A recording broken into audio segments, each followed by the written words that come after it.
20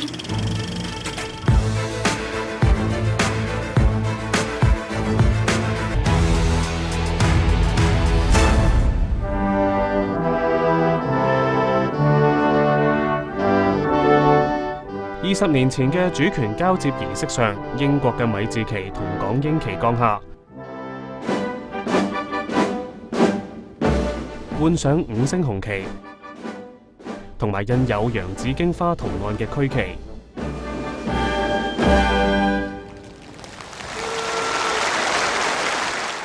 原本喺香港人身邊嘅殖民地象徵符號，隨住香港主權移交俾中國，逐漸變更或消失。政府部門嘅名唔再冠有皇家2個字，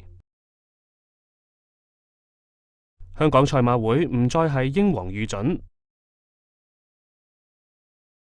軍營嘅名稱全部脫去英國色彩，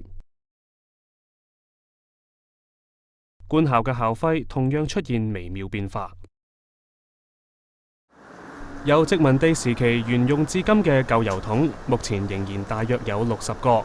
最古老嘅大約有1個世紀嘅歷史。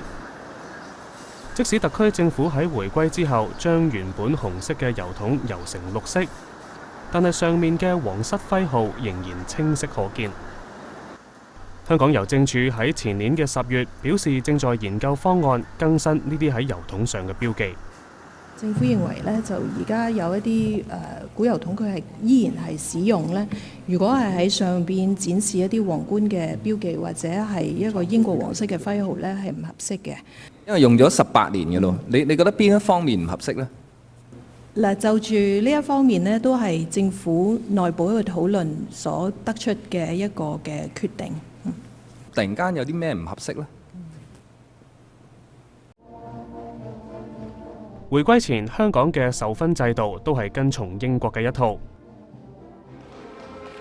特區政府喺1998年訂立咗新嘅授勳同嘉獎制度，頒發嘅最高榮譽變為大紫荊勳章。帶有殖民地色彩嘅地名同地標就得到保留。全國人大常委會喺回歸前成立嘅特區籌備委員會就曾經討論過呢啲殖民地標記係咪有需要去移除或者係更改。籌委會最終基於香港嘅歷史決定保留，並且得到人大常委會批准。近年殖民地色彩濃厚嘅旗幟同物品經常出現喺一啲遊行集會，引起咗關注。沒有依法實行去殖民化，讓一些本應放在歷史博物館裡的東西跑出來招搖過市，有的還被奉為金科玉律。擔任過港澳辦副主任嘅陳佐洱認為，香港距離人心全部回歸仍然有好長嘅路要行。